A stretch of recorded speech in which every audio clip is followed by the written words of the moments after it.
Hello. Welcome to Wicca 101. I am Brigantia Blackbird of Blackbird's Brew, and class is now in session. Let's do this. Whether you are at the beginning of your spiritual journey, or if you've been seeking for a while now, or you're an experienced practitioner of Wicca who's just wanting to brush up a little bit, or you're even an interested party who's just curious about religion in general, and you'd like to know what Wicca is, welcome to you all. Try to think of this class as if we are assembling a jigsaw puzzle. In Wicca 101, we're going to look at putting together the outside edge, the structure of things.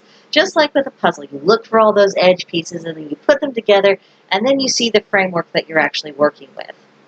Next, in Wicca 202, we're going to look a little bit more deeply at methods of practice, the bigger concepts, and piecing together the strongest elements of those puzzles, just as you would look for significant structures within a puzzle and piece those together after you have the outer edge, and generally putting them where they're eventually going to belong.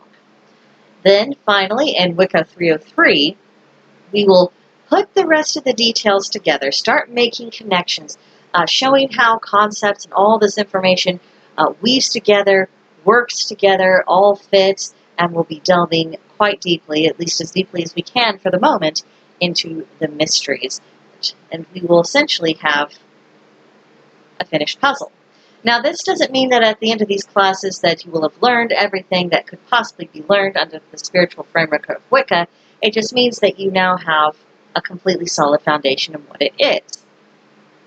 So, before we can really get into defining Wicca and what it is, or even defining paganism and what it is, we have to look a little bit more foundational than that, get right to the bedrock of spirituality. And we find ourselves essentially with two categories. We have world-denying spirituality, and we have world-accepting spirituality. World-denying religions and spiritualities hold that the spiritual and the material are separate, contradictory things that are, at least to a certain extent, at odds with one another. Now, the goal for a worshiper in one of these paths is to separate from the material, get rid of the corporeal, and gain a holy spiritual existence.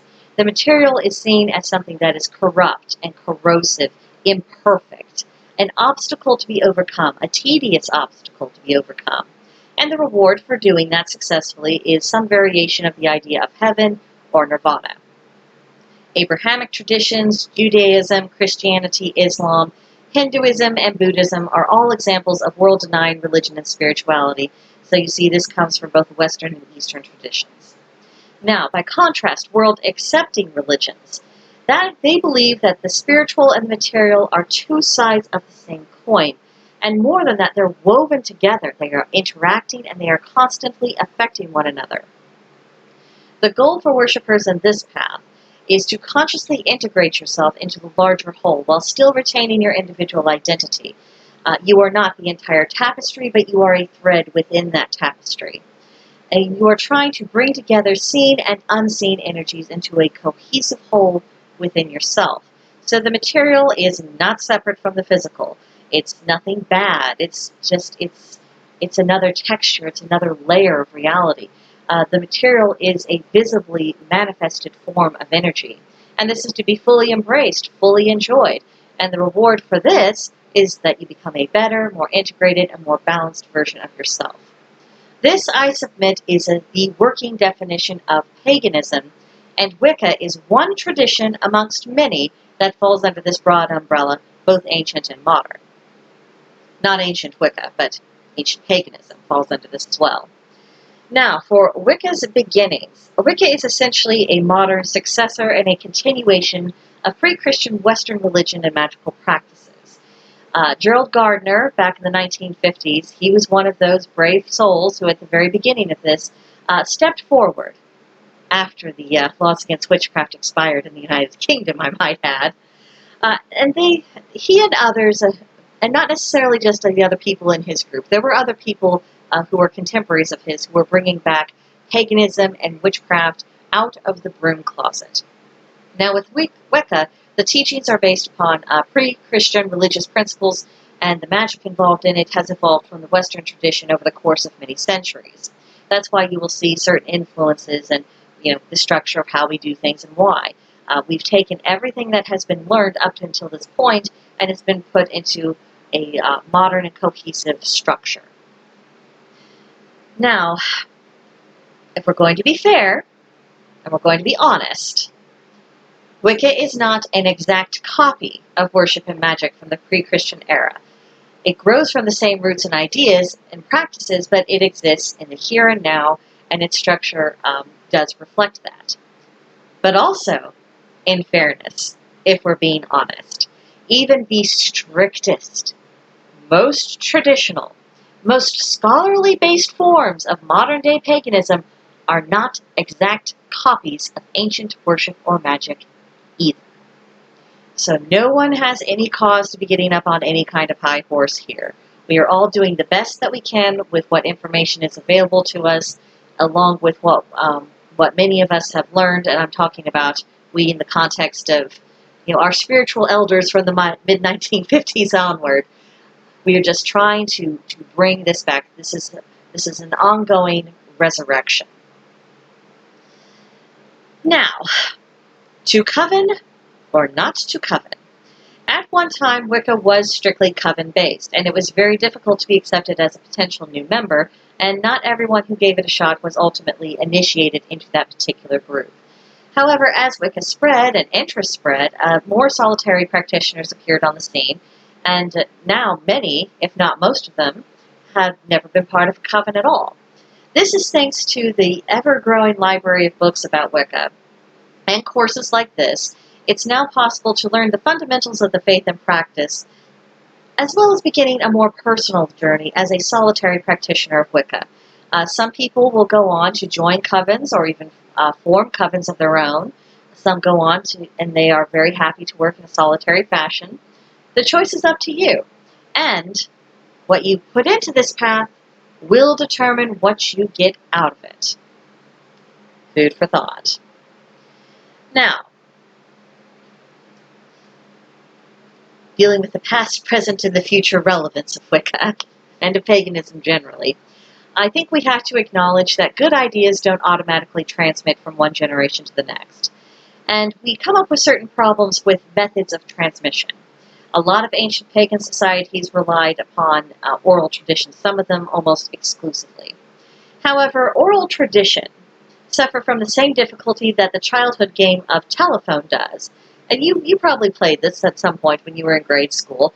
Someone whispers a message into the first person's ear, and it goes around the circle, and then the last person to get the message says what they heard, and then you compare it to what was actually said, and it's usually nothing alike. And that's just the nature of the beast.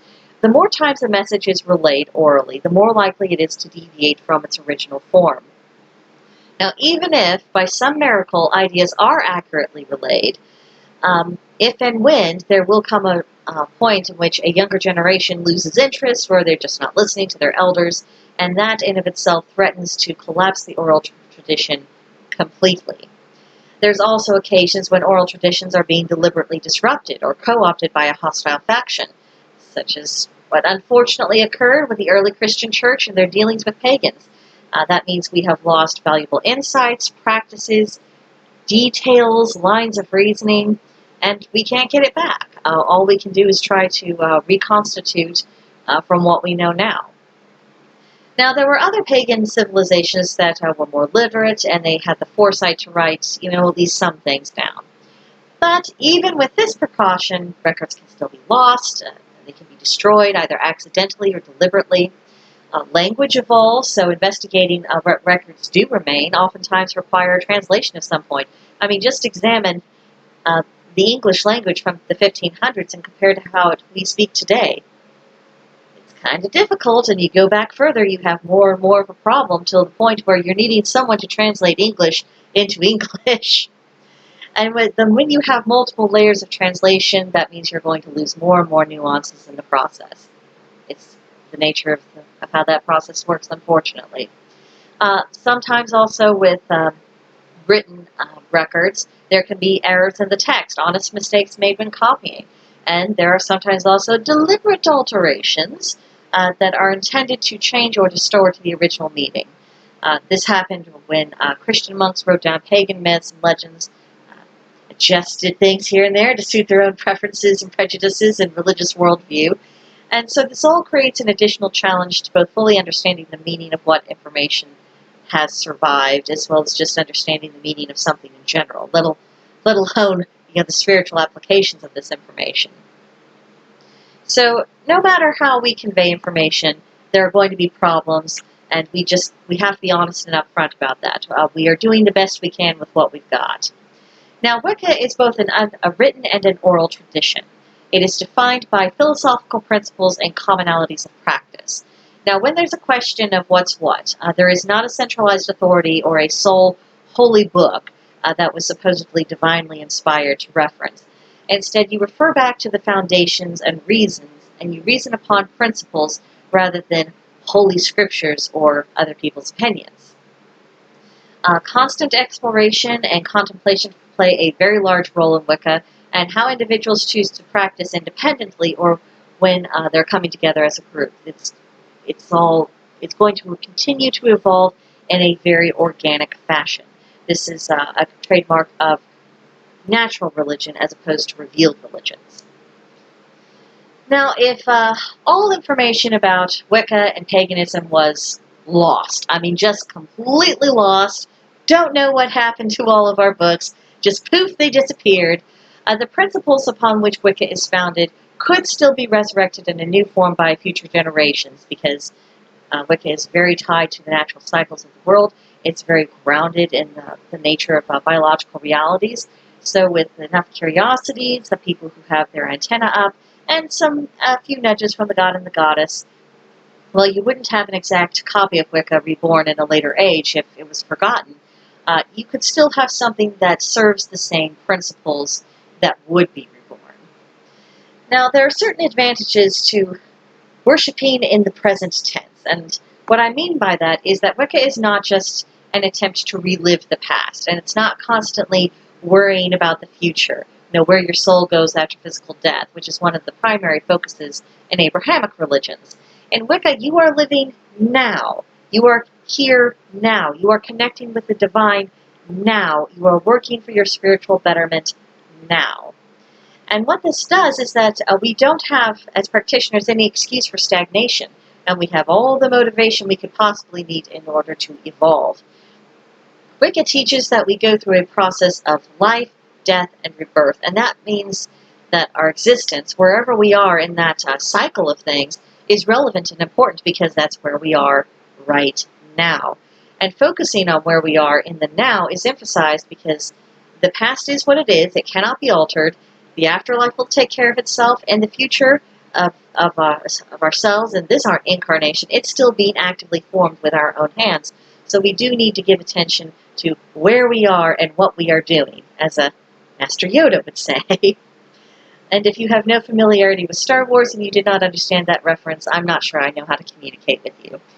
We'll just have to manage the best we can. But moving along, Wicca 101 is going to demonstrate how religious principles represent eternal realities, and it's adaptable to your location and needs, and this is worthy of being carried forward into the future. We who are living today and are Wiccans, we are the living legacy of the pioneers and the modern founders of our religion.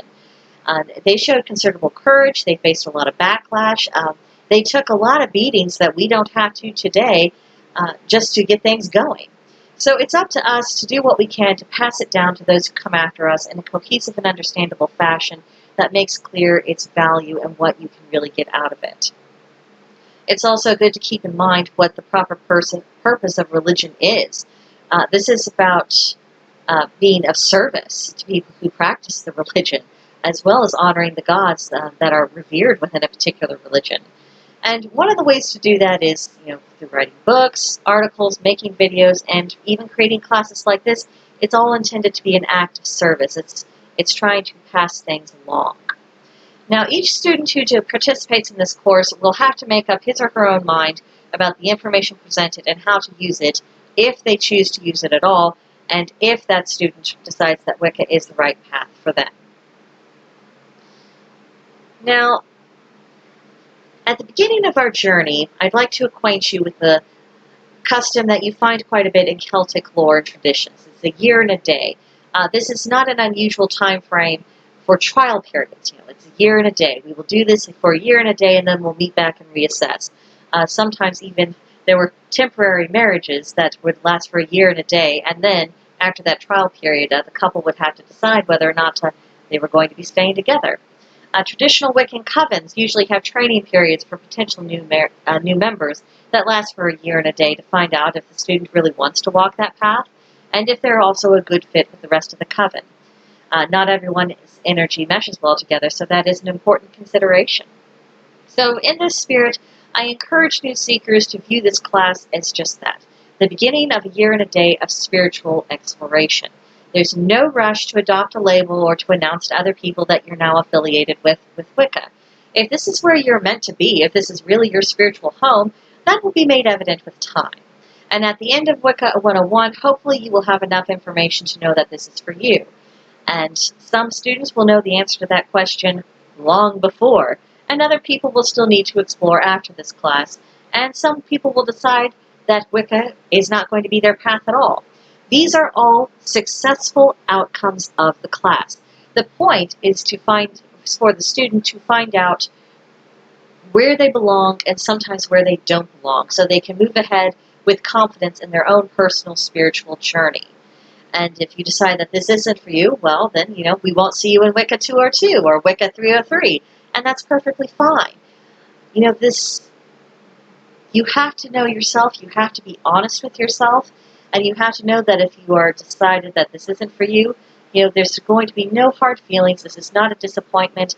I am not trying to gather followers. I am not forming a coven. I am just trying to do what I can to pass information along to people who will call Wicca their spiritual home. And if it teaches something useful for people who ultimately decide this isn't where they belong, then that's bonus points right there. Now, the topics that will be discussed in the following weeks of September are as follows. Next week, the Witch's Pyramid, a Method of Study. Week 2, Who is the Goddess and the God? Week 3, What is Magic? Now, throughout the week at Blackbird's Brew on Discord, there are daily posts on a wide variety of magical and pagan topics that myself and other people make. They're little spiritual and magical appetizers, if you will. These aren't lessons, but they do contain handy information that you might want to jot down and keep in your notebook for later reference. And of course, there will be, as always, a link in the description block below to join the group. Blackbird's Brew has a text channel called Study Hall, where everyone is welcome to discuss the week's lesson, ask questions, explore ideas. There's a channel called Wicca 101, where all of the relevant videos to that series are all going to be kept there for later reference if you need to, if anyone wants to go back and rewatch something. And there is a voice channel called Workshop, and that's where the week's lessons will be discussed, reviewed, and picked apart. Questions in this process are very welcome. Overall impressions are welcome. How you've applied this information, if you have, is welcome. And hopefully, from time to time in these workshop sessions, there'll be other experienced practitioners who pop in to also give their perspective on a variety of questions, provide more in-depth answers, perhaps who are more knowledgeable in certain subjects than I am, and just have discussions, give you a broader idea of what's going on. And that'll be, there's only so much you can do in a video, even in a longer video, so hopefully these discussions will be of considerable benefit to the people who choose to participate. And these discussions will take place on Sunday afternoons at 3 p.m. Central Time. That's United States Central Time. So, lastly, as this is class, it's time to discuss homework. And at the end of each week's video, there is going to be a little homework assignment. But, relax. No one's going to be collecting this or grading your work. No one's going to force you to participate in any way. And if you choose to keep your thoughts and your impressions entirely to yourself, that's 100% your prerogative. However, I do think that by participating, you will ultimately get more out of it. So weigh this for yourself and make your own decision. Now, disclaimers out of the way. Your mission, should you choose to accept it, is as follows. This is a 3-part assignment. The first is examining your motivations for investigating Wicca. There are certain questions that'll be asked, and I will, of course, be posting these questions and this assignment and a pinned comment in the study hall channel in the Discord group. So, question A. What drew you to Wicca as opposed to another form of paganism or a religion outside of the pagan sphere? Question B. What are your thoughts about current-day attempts to resurrect ancient pagan ideas? Question C. What are your concerns about Wicca? Question D. What do you hope to learn in this class? And question E. If you were asked, how would you describe the difference between pagan spirituality and non-pagan spirituality? This brings us to part 2 of the assignment, meditation. Now, YouTube has guided meditations that help people ease their way into a meditation practice. Think of it as a training tool. And some of these meditations are only 5 to 10 minutes long. So your challenge is to search for a pagan meditation, pagan morning meditation, pagan evening meditation, a grounding meditation if you prefer, and meditate to that video every day in this coming week. And then consider these questions.